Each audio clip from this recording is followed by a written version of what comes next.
Stay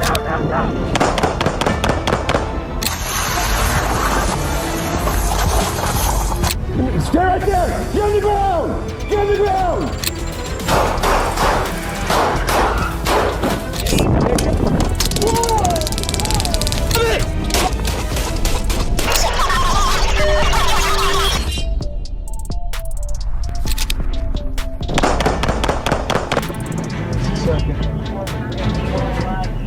Bienvenue dans le monde des poursuites policières, où l'adrénaline ne s'arrête jamais et le danger est toujours proche.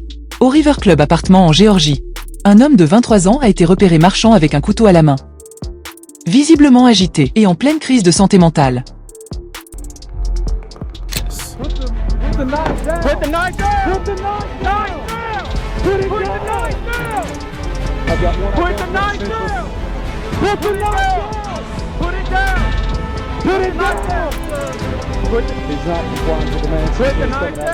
Lâche le couteau, pose-le. Les officiers ont donné ordre après ordre. Pose le couteau.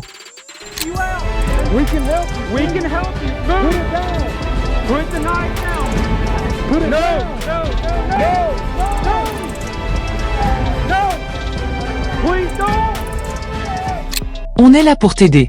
Lâche juste le couteau. Aaron Han a continué d'avancer vers les officiers, refusant de s'arrêter, la voix tremblante en criant « Tuez-moi juste !»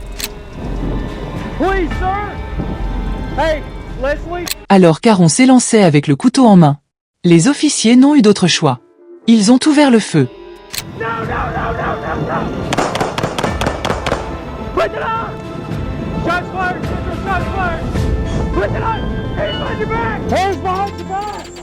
Un cri de non a percé l'instant. Bien qu'Aaron se soit effondré, il a continué à résister, poussant les officiers à utiliser un tasé pour prendre le contrôle. Non, dégage, à terre. Les deux officiers s'en sont sortis indemnes. Mais l'ensemble de l'incident fait maintenant l'objet d'une enquête par l'agence indépendante de révision de l'État.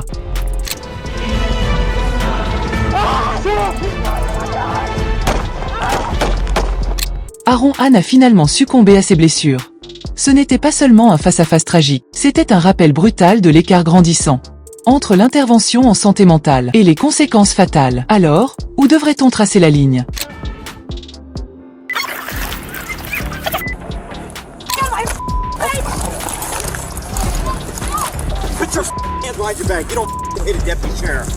Quand les officiers lui ont ordonné de s'arrêter, elle a explosé de colère, donnant un coup de pied dans l'entrejambe d'un adjoint et résistant violemment à l'arrestation. La situation a rapidement dégénéré et les officiers ont dû utiliser la force physique pour prendre le contrôle et éviter d'autres blessures. Voici une version reformulée avec des horodatage, correspondant à la structure de votre vidéo originale.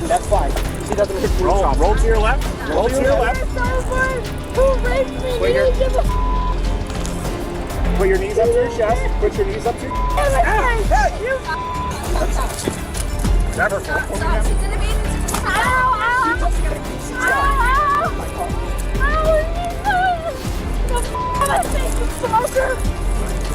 Relax. Man, if you don't back up, you're going to go to jail too. I swear to God. All right. See you sticking in there. Stop. Ma'am. Bring your knees up to your chest. Bring your knees up to your chest. Stand up. Ready? 3, 2, 1. Stand up. All right, we are going to walk. You're not kicking us again. I don't want to do anything to any of you. I'm a deputy. Can you look at my citation? Can you look at my citation? I'm assault. Dude, stop, please. Get out of the road. Stop. He's not, dude. He will stand. Dude, am I... Sit down. That's No. not okay. That's not okay. Stop. This is humiliating. You guys are... I can't even move my arm. That's not okay. Release my arm. That's a citation against you. You. Après avoir été menottée et conduite au véhicule de patrouille, la femme a continué à résister, donnant des coups de pied violents dans la voiture et criant de manière incontrôlable, perturbant toute la zone.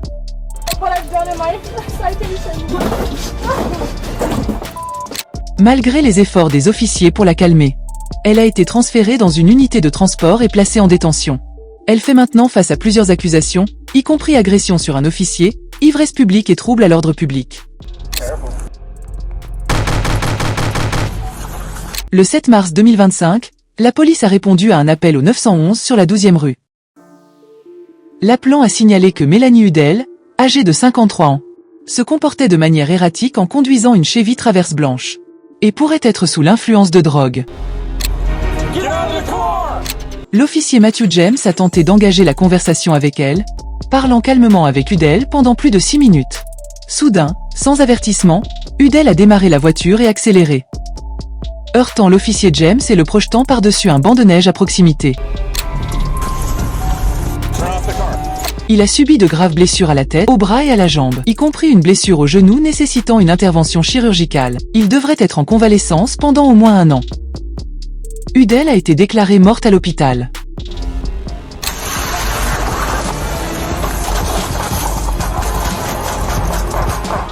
À la suite d'une enquête officielle, il a été déterminé que l'usage de la force par la police était légal et nécessaire.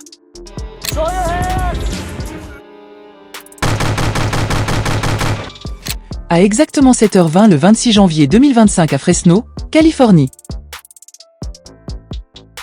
La police a été alertée par un appel au 911 signalant un vol à main armée en cours. L'endroit, un complexe d'appartements près de North Baker et Shaw Avenue. Selon les rapports, les suspects ont tenté de voler un coffre-fort lourd et ont réussi à le charger dans un SUV avant de prendre la fuite.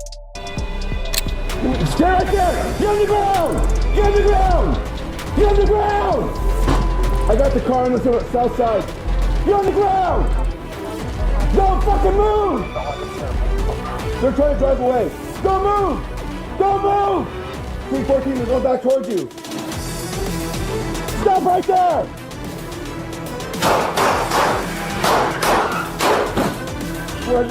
Quand le SUV s'est finalement arrêté, le conducteur a saisi un fusil à l'intérieur du véhicule, poussant les officiers à ouvrir le feu à nouveau.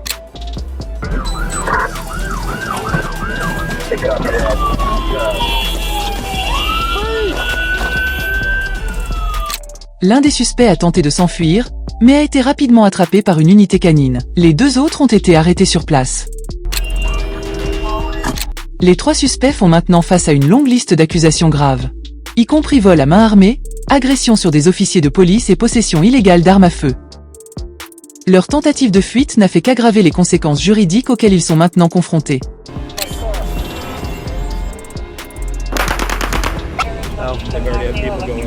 Le 29 mars, à la suite d'un accident sur l'US 1 près de Florida City, de bons samaritains se sont précipités pour extraire le conducteur du véhicule renversé.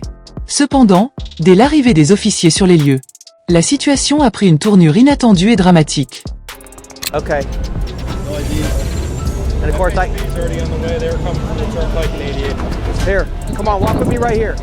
Come on.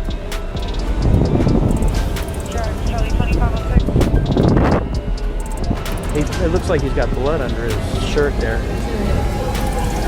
Turn your hands over. Open your hands. I don't know. Listen, they're gonna check you out. You're bleeding. Let them look at you. All right? Let them look at you and treat you. I want to make sure you're all right. All right? I want to make sure you're not hurt. We're just helping you, okay? Relax. Let them look at you. All right? Ready? Sit down. Sit down. He's got a taser. Drop it! En un instant de chaos total, 6 coups de feu ont retenti. Feu. Parker a été touché mais a survécu et a été rapidement hospitalisé. Il a ensuite été arrêté pour son rôle dans l'incident. Les 2 officiers impliqués, Richard Bell et Ronald Noboe, ont été placés en congé administratif conformément à la procédure standard lors des enquêtes sur l'usage de la force. On a du sang, où est-il? Un officier est entendu disant.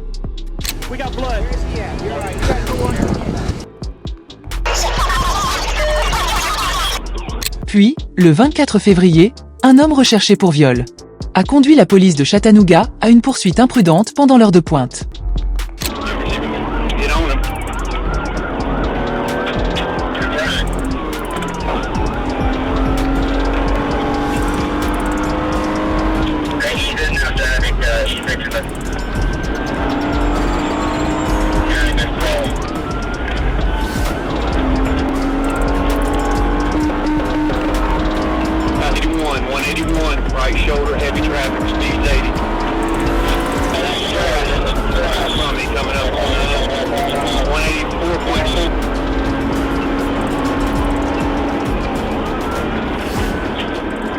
avec un trafic dense et des vitesses dépassant 130 km/h.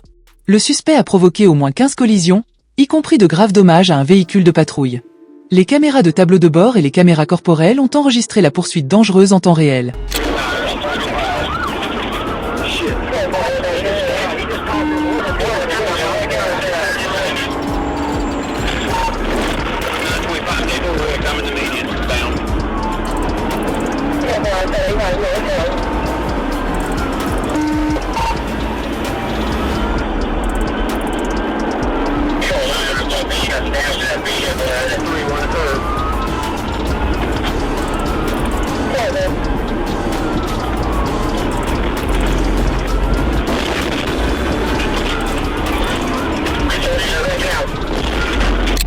Malgré les tentatives répétées pour l'arrêter, les officiers ont finalement réussi à maîtriser le suspect.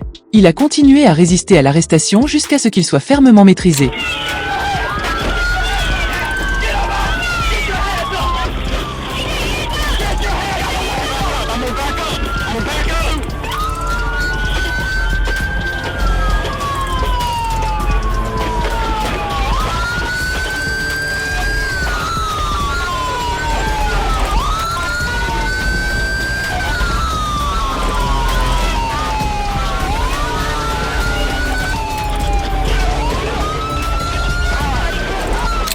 Maintenant en détention, il fait face à une liste d'accusations criminelles graves.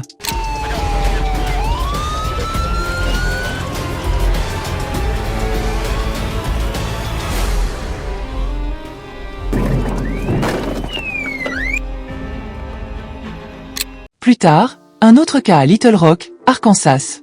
Un contrôle routier de routine sur l'Interstate 630. A pris une tournure inattendue lorsque l'officier Bratton a repéré une Lincoln Town Car roulant à 130 km/h. Lorsqu'on lui a signalé de s'arrêter, le conducteur a accéléré, slalomant imprudemment dans le trafic avant de heurter une Honda blanche, faisant un tête-à-queue de 360 degrés et s'écrasant contre une barrière en béton.